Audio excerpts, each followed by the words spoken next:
নমস্কার বন্ধুরা, আশা করি তোমরা ভালো আছো। আজকে আমি বানাবো আলুর পরোটা। প্রথমে আমি এখানে বড় কাপের 1 কাপ আটা নিয়েছি।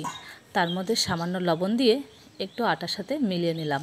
তারপরে অল্প অল্প জল দিয়ে আটাটির ডো বানিয়ে ফেলবো। আটাটি মেখে আমি 10 মিনিটের জন্য রেখে দেব। তারপর আমি আলুগুলোকে কেটে ধুয়ে প্রেসারে দিয়ে দিব।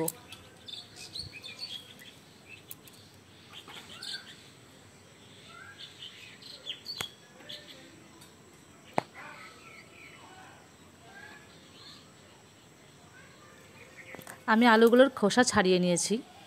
তারপর সামান্য লবণ আর জল দিয়ে প্রেসারের 3টি সিটি মেরে নেব।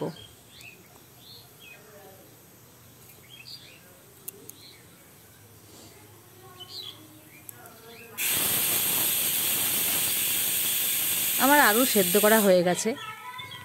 সেদ্ধ করা একটা বাটিতে আমি বড় চামচ দিয়ে এটাকে মেখে নেব। তারপরে একটা কড়াইয়ে সামান্য তেল, সামান্য জিরে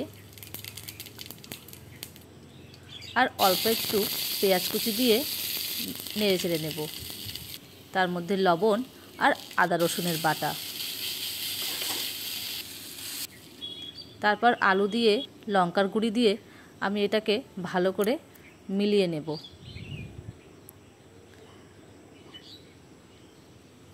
তারপর আটাটাকে ভালো করে মেখে আমার এখানে 4টি গোলা হয়েছে।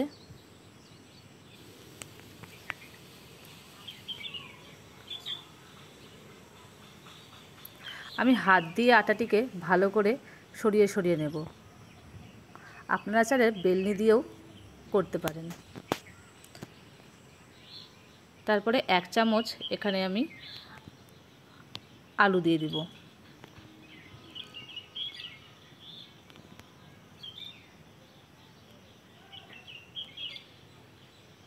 ভালো করে গোল করে নিয়ে আমি সামান্য আটা ছিটিয়ে এটাকে বেলে নেব।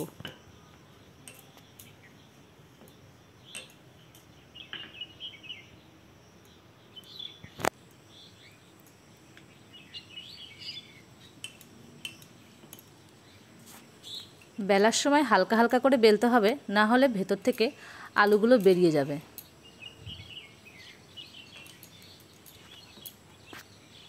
তারপরে কড়াইয়ে তেল দিয়ে আলুর পরোটাগুলো ভেজে নেব। আমার চ্যানেলটি যদি ভালো লেগে থাকে তাহলে লাইক, কমেন্ট, শেয়ার আর সাবস্ক্রাইব করে দেবে।